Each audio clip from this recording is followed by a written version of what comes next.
What is going on, YouTube? Welcome back to another adventure with the Bearded Bobber. Today's adventure is this 2022 Indian Chief Bobber. Now, Darkhorse. Can't forget Darkhorse. We have the 116, the 4-inch ride command, these 8-inch mini apes, the forward controls. This is a beautiful bike. I've had it for a few weeks. This has been a loan, so no, I've not traded it anything. Do I want this bike? Yes, I do. I would love to own this motorcycle. This one's going back. Unfortunately, we had a run of bad weather, snow even, so I didn't get as many miles on this bike as I'd like to. I did get hundreds of miles, but you always want more. And that's what this bike does. This bike wanted me to keep going, to get out on the open road. Now, the big bikes did that to me as well, but this is one of the smaller bikes that I feel like you could take out and have no second guesses about it. Like the Scout, people are like, it's so small, I don't know if I can take it out. You can, we've done it. I have a couple of road trips planned for the Scout Bobber this year, but this one you get on and go. Like if you do it on a Scout with a 3.3, you're definitely gonna be doing it with a 4, and you're gonna be loving it, especially if you got the amenities like cruise control, ride command. Like those are big things. The one thing my Scout's missing is cruise control. I would like a fuel gauge as well, but cruise control, that's the big one. So this bike, I think, has a lot of call for customization. There's so many things that I want to do to this motorcycle. If I had one, I know what I want to do. This is my favorite Chief for 2022. Like, I love the regular Chief Darkhorse. I love the wheels on it, but I would want to put these apes and the forward controls on that bike. And then from there, all kinds of things. I just go haywire with it. But for me, this bike, right out of the gate, is good to go. You could do a windscreen for longer miles, but for me, this one, after being on it a while and getting back used to being in, like you guys know, I have an Indian Challenger. That thing cuts the wind like crazy. I crushed the miles on that. Getting back used to having the wind on my chest, I'm excited to take one of these out for a longer trip. This is just an absolutely beautiful bike. The torque on the 116 is incredible. A lot of things people have asked, size. Like, are you gonna, like I had one person ask the difference between a Scout and this, and you know, where they should go. He's 6'1", 6'3". I had a couple, and then they have a passenger. Of course, this is gonna be the better bike. It's a little bit bigger. That 180 tire is really nice, centered back there. You get the better overall, bigger suspension with this motorcycle. And, for someone taller, this has a better setup, especially with forwards. The Scout, it is a little bit smaller, but that's what it's meant to be. This is meant to be that little bit bigger bike. So you're gonna be a lot more comfortable in that size range. Some people asked about the seat. Seat's comfortable, definitely better than a Scout Bobber seat right out of the gate. It really depends on where you end up sitting on it, and that's the hard part with seats. It's always going to come down to the person. So I don't know where I would go, but I've definitely been able to put miles on this and been okay. It can be a little soft, just really for my personal, but I've been more into a little bit harder seats lately. Now, the seat, I've been able to get in, go, and be on it all day. Like, that was not something I questioned.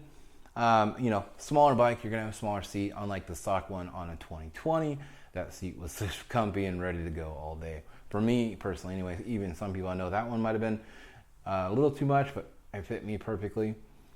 This one, people are asking about it shifting. I felt like the bike shifted great. I haven't had a single issue with that. All the bigger bikes to me shifted just fine. I haven't been on a bike that had any rough shifting. Another question I had is the Rev Limiter. Now, it doesn't have a Rev Limiter on RPMs, but it does have a governor top speed. Like the other big bikes, is around 110 miles an hour. That's what they're set at standard. I don't know personally. Now, now that being said, this bike has a lot of power. That's what they do with these bikes, because it's a lot of speed for somebody to have and just let it go. It's smooth at that speed. When you get into higher speeds that, maybe if you had it on a track or something like that where you legally could do it, it could get away from you really quick. Same thing like on the bigger bikes, it cuts the wind, so even then, even more, you don't notice that. Cruise control, everything on this bike has been super smooth. The ride command has been fantastic. I haven't had any issues with that. No glitching, no nothing. Knock on wood, I take a bike back soon.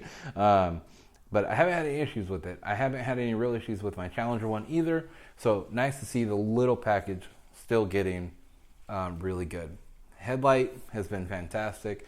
I haven't gotten into any crazy dark areas. I do know, same thing with the Scout, it's nicer to have extra lighting. So they do have kits for that. They do have custom dynamics, has lights for the turn signals. There's a lot of ways you can go with that with this motorcycle. For me personally, I'm 5'7". The bike's been great to ride, great to handle. There is a lot of motor here, with your legs, depending on how you sit. I've never had an issue with the exhaust on my leg. I'm used to it on the Scout, so that may be natural to me. I don't know if it's going to be natural to everyone. You hit the casing every once in a while, and the air filter, but nothing crazy, nothing I've ever felt hot. I do wear pants when I ride all the time. I don't wear shorts, so I can't tell you if I would have gotten burnt at one point, but so far I'm good. I'm wearing shorts in the video, but that's about it. I'm not wearing it out riding. Gas has been roughly 42 to 45 miles to the gallon. I haven't had any issues there. The one thing I will say about all these fuel gauges, and it's not a bad thing. I want to say that first. It's not a bad thing because it's a smart thing. It will start to say low when you definitely have miles to go. That's just a safety thing. A lot of people can get really pushing the miles and end up getting stuck. And that's not good. We definitely don't want that. You always want to get gas and not have a worry in the road. That being said, 4 gallons, you're going 160 miles, and having maybe 180 to, depending on how you can get more gas mileage out of these. People have. Me personally, I get in the lower 40s because I like to pull the throttle. That's just me. And that's just a complete stock setup as well. I'm not in sport mode all the time. I do have the rear cylinder deactivation on. So little things like that, stock exhaust, stage 1 may let it breathe a little bit more. I don't have access to one of those, so I don't know. I do know we get 45 plus on Nikki's 111, and the Challenger gets roughly the same as long as I'm not on it. And then the Scout, same thing, about 45. Was less before the tune, and then now the new exhaust went down about 42, but I like hearing that exhaust. I think it all really comes down to the rider. I know Open Rotor Garage, his Scout, he's gotten 60 miles plus to the gallon. He shifts accordingly.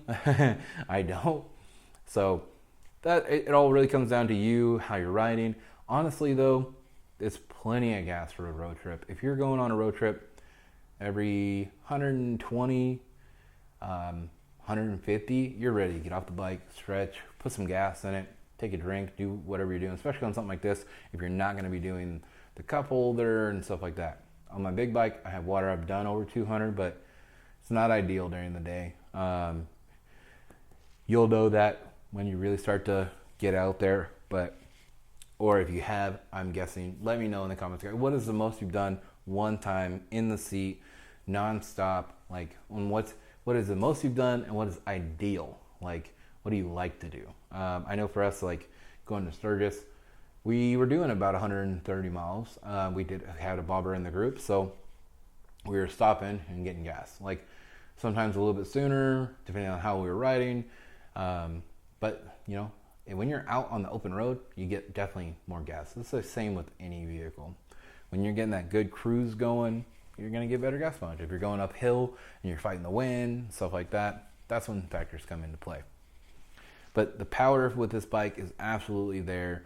You're never wanting, everybody wants more power, but you're never needing or wanting more power. In my personal opinion, with with this thing in sport mode, it's cranking and you're gonna wanna slide right off the seat. You gotta be holding on to this motorcycle. When you open it up, it does sound good. I would change to stage 1 exhaust or something else. That would be my first go-to on changing. But other than that, the Chief Bobber just comes in such a beautiful form. I think you're good to go right out of the gate. Let me know what you guys think. Have you been out there? Have you test rode these? Did you maybe test ride this and the Darkhorse? Did you like the mid controls more than the forward controls? I really want to hear what you guys think. All right, guys. So absolutely love this motorcycle. If I was just now getting a bike, this would be probably the main contender. This, Springfield, I do like bigger bikes. If I could only have one, the Scout is still there, but right out of the factory, this thing is pretty much what I've done to my Scout. So it's definitely a competition that would be very, very tight. But this is such a beautiful bike right out of the start. Like, it would be hard to beat. All right, guys. Like I said, let me know down in the comments. I'm looking forward to hearing what you guys have to say. Stay safe, stay classy.